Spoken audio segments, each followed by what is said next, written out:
میرے عام سنی بھائی یہ جملہ نوٹ کر لیں،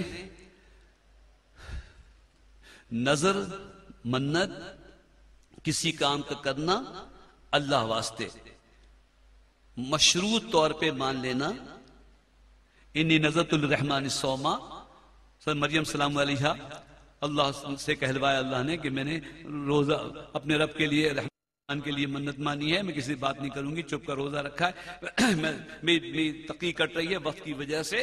تو نظر جو ہے اس کا قرآن میں ذکر ہے، اللہ نے فرمایا جو تم خرچ کرتے ہو وہ بھی اللہ جانتا ہے، جو منت مان کے خرچ کرتے ہو اللہ وہ بھی جانتا ہے، یہ بھی قرآن میں ہے، جو نظر مانتے ہو اللہ تعالیٰ اس کو جانتا ہے۔ تو منت جو مانی جاتی ہے وہ نفل ہوتی ہے، یا اللہ میرا یہ کام ہو گیا، نوکری لگ گئی تو میں 60 آدمیوں کو کھانا کھلاؤں گا، نوکری نہ لگے نہ کھلائیے، لیکن نوکری لگ جائے تو یہ جو نفل تھی نا اب یہ واجب ہو جاتی ہے، یہ پوری کرنی پڑتی ہے۔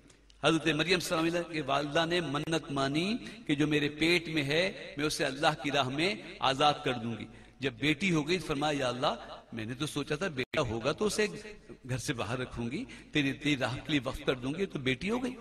تو اللہ نے فرمایا کہ یہ بیٹی بہت سے بیٹوں سے اچھی ہے، اور منت کو پورا کرنا پڑتا ہے، نظر کو پورا کرنا پڑتا ہے۔ تو بتائیے مریم سلام علیہ کی والدہ نے اپنی حسین ترین جمیل اللہ اکبر صدیقہ اللہ اکبر اللہ اکبر ان کو اللہ کی راہ میں وقف کیا کہ نہیں کیا؟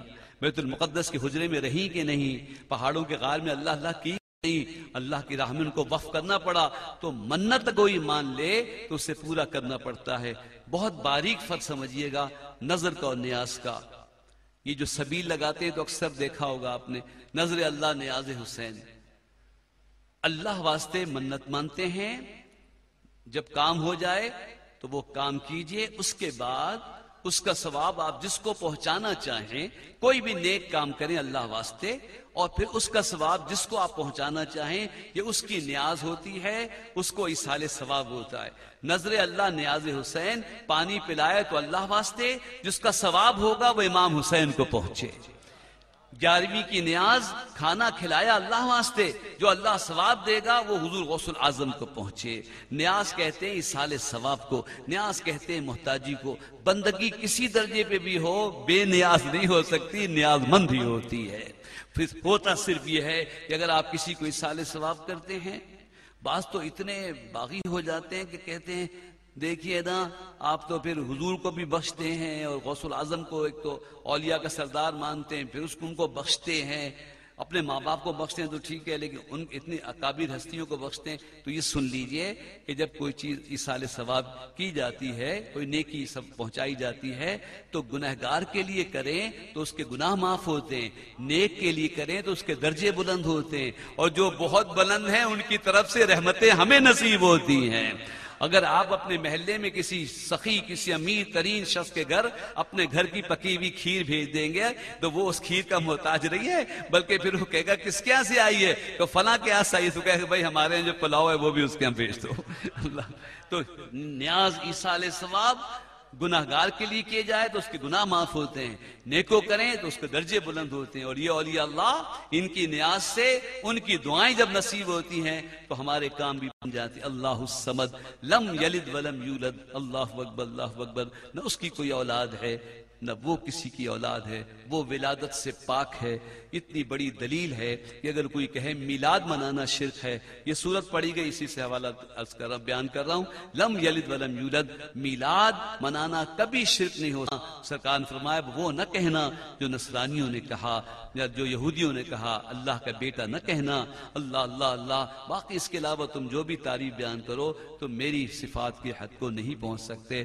تو لم یلد ولم یولد ولم یکن لہ کفوا احد، بہت جلدی بولوں گا، تقریر ریکارڈ ہو رہی ہے، بعد میں دیکھ لیجئے گا، کچھ کام کی بات سن لیجئے۔ اللہ اکبر۔ اور یہ منظر کہاں تک پہنچتا ہے؟ منظر کہاں تک پہنچتا ہے؟ یہ محفل کہاں تک پہنچ رہی ہے؟ منظر اہل نظر تک پہنچتی ہے، منظر اہل نظر تک پہنچتا ہے۔ جہاں تک کوئی نظر والا ہے وہ اس منظر کو دیکھ رہا ہے، وہ نظر والا محفل میں ہو یا محفل کے باہر ہو، شرط نظر کی ہے، شر دیکھنے کی طاقت کی ہے، جو جہاں سے دیکھ سکے، چاہے اجمیر سے دیکھیں یا بغداد سے دیکھیں۔ اللہ اکبر، یا سرکار مدینہ توجہ فرمائیں، حجابات اٹھتے چلے جائیں، منظر نظر سے ہے، مشروط ہے، اور اگر نہ دیکھیں مرضی ہے اللہ اکبر، تو جیسے آپ اہل محلہ سے کہہ رہا ہوں، آپ کے انجمن والوں سے کہہ رہا ہوں کہ اگر آپ بعد میں سنیں کچھ باتیں ہوئی ہیں، سننا چاہیں تو یہ تقریر محفوظ ہو رہی ہے، کیمرے میں محفوظ ہو رہی ہے۔ یہ کون ہے؟ شمیمی کو ساؤنڈ والا؟ اچھا، اور یہ کون کا ریکارڈنگ؟ سپر سونک ڈیجیٹل امین بھائی سپر سونک ڈیجیٹل والے ہیں، بلکہ آپ سید مصطفیٰ کمال صاحب سے انشاءاللہ رابطہ کیجئے گا تو وہ بتا دیں گے، ان سے آپ یہ کیسٹ لے لیجئے گا۔ پتہ یہ چلا منظر اگر محفوظ ہو جائے تو پھر کوئی بعد میں دیکھنا چاہے تو بھی دیکھ لے گا۔ حضور اس منظر کو ممکن ہے مشاہدہ کر رہے ہوں، اگر ابھی نہیں کر رہے تو جمعے کو دیکھ لیں گے۔ جب جمعے کو نام عمل پیش ہوگا، ہر امتی کا نام عمل محفوظ ہو رہا ہے، اور جمعے کے دن حضور کی بارگاہ میں امتی کے اعمال پیش کیے جاتے ہیں۔ اول تو صبح و شام کیے جاتے ہیں، جمعے کے دن پیش کیے جاتے ہیں، ماں باپ کے سامنے پیش کیے جاتے ہیں۔ تو یہ منظر یہی نہیں محفوظ کر رہے، یہی امین نہیں ہے، ان سے بڑے امین فرشتے ہیں جو محفل کو محفوظ کر رہے ہیں۔ اور جمعے کے دن حضور کی خدمت میں پیش کریں گے، حضور دیکھ لیں گے کہ ان کا ذکر کرنے والے کیسا ذکر کر رہے تھے۔ اللہ اکبر، اللہ اکبر، قل هو اللہ احد۔ بس یہ محفوظ ہو رہی ہے، بعد میں دیکھ لیجئے گا۔ جلدی بیٹھ جاؤ، جلدی شادی ہو جائے گی، بیٹھ جاؤ۔ اگر جلدی شادی کرنا چاہتے ہو اور بچوں کی جلدی شادی کرو، اگر معاشرے سے فحاشی کو دور کرنا ہو تو کم عمری میں جلدی عمر جیسے سن بلوغ کو پہنچیں تو ان کی شادیاں کر دو۔ جس معاشرے میں غیر شادی شدہ نوجوانوں کی تعداد بڑھ جائے، پھر وہاں کسی گواہی کی ضرورت نہیں رہتی فحاشی کی، جلدی شادی ہو جائے گی، قل اللہ شریف یاد کر لو گے۔ جس کی شادی نہ ہوتی ہو یہی سورہ اخلاص پڑھے، قل اللہ شریف پڑھے، اول آخر درود شریف پڑھے، درود ابراہیمی پڑھے، 100 بار 50 مرتبہ، پھر 313 بار پڑھے، ایک تسبیح پڑھے، قل اللہ احد، سورہ اخلاص پوری پڑھے، قل اللہ صمد لم یلد ولم یولد ولم یکن له کفوا احد۔ لیکن جب قل اللہ احد پڑھے نا، جب احد پڑھے، احد احد احد کہے، تو اس وقت دل میں اپنی مراد رکھے کہ مولا تیری ذات یکتا بے جوڑ مثال ہے، تو جو احد احد کہتا ہے نا، اللہ اسے بے جوڑ نہیں چھوڑتا ہے۔ جو احد احد کہتا ہے اسے اللہ بے جوڑ نہیں چھوڑتا ہے۔ اللہ وہ سمجھ جاتا ہے اپنا جوڑ ڈھونڈ رہا ہے، اپنا جوڑ مانگ رہا ہے، مجھے احد احد کہہ رہا ہے، مجھے احد مان کر، اور مانتا تو ہے، کہہ کے احد احد کہہ کے اپنے لیے جوڑ مانگ رہا ہے، اور مجھ سے تسلی دے دی ہے۔ سبحان الذی خلق الازواج کلھا، اس کی ذات پاک ہے جس نے سب کے جوڑے بنائے ہیں۔ سبحان الذی خلق الازواج کلھا، ہماری تلاش نہ کر، ہمارا عمل بے سود، ہمارا معیار، رشتے شروع میں آتے ہیں بیٹیوں کے چھوڑ دیتے ہیں، یہ ہے وہ نہیں ہے، وہ 200 آدمیوں کو انتخاب، ارے چھوڑو 200 آدمی کو، صاحب معاملہ کو، ماں باپ کو، قریب رشتہ داروں کو، زیادہ لوگوں کو ضائع نہ لو۔ پرانے داماد اکثر حسد کے مارے نئے داماد کا رشتہ چھڑوا دے۔ اگر نئے داماد کی تنخواہ زیادہ ہو نا اور پرانے کی کم ہو تو کہتے ہیں نہیں کتنا کماتا ہے کمپیوٹر میں 25,000 روپے اور اس کی 6,000 روپے ٹیلی فون میں، نہیں پرائیویٹ کمپنی کا کیا بھروسہ، بلدیہ میں ہونا چاہیے۔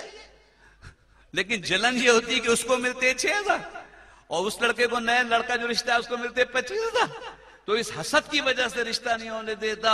اللہ کے واسطے اللہ اکبر، اللہ اکبر، صاحب معاملہ کو دکھاؤ، اور جو قریب رشتہ دار ذمہ دار ہیں اللہ کے بھروسے پہ کر دو۔ خود جو ٹھکرا دو گے تو اللہ کی غیرت بھی بہت بڑی ہے، اس کی آئی ہوئی نعمت کو تم ٹھکراؤ، اللہ اکبر، اللہ اکبر، اپنا معیار لگاؤ، اپنے معیار چسپاں کرو، استغفر اللہ استغفر اللہ، تو اس کی ذات بڑی بے نیاز ہے، بڑی غیرت والی ہے۔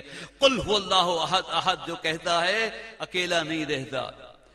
اچھا کاروبار نہ چلے، مالی طور پہ بہت پریشان ہے، کوئی کام کرتے ہیں بنتا ہی نہیں ہے، مل نہیں رہا ہے کام، پڑھیے سورہ اخلاص 300,000 مرتبہ زیادہ پڑھیے، اور اللہ الصمد پہ توجہ کیجیے۔ اللہ تیری ذات بے نیاز ہے، ساری دنیا رہے نہ رہے تجھے کوئی فرق نہیں پڑتا، لیکن میں تیرا بندہ ہوں، میرے پاس پیسے نہ ہو تو فرق پڑتا ہے، میرا کام نہ چلے، میری دکان نہ چلے تو مجھے فرق پڑتا ہے، میں بے نیاز نہیں ہوں، بے نیاز تیری ذات ہے، میں تو نیاز مند ہوں۔ تو جو اللہ الصمد پڑھتا ہے اللہ اس کی نیاز پوری فرما دیتا ہے، اللہ اس کی حاجت روا فرما دیتا ہے۔ اولاد نہ ہوتی ہو یہی صورت پڑھے، لم یلد ولم یولد میں کیا اسرار ہیں. اللہ اولاد نہ ہوتی ہو یہی صورت پڑھیں اور لم یلد ولم یولد پہ توجہ کریں. اے اللہ نہ تیری کوئی اولاد ہے نہ تو کسی کی, اور لم یلد ولم یولد.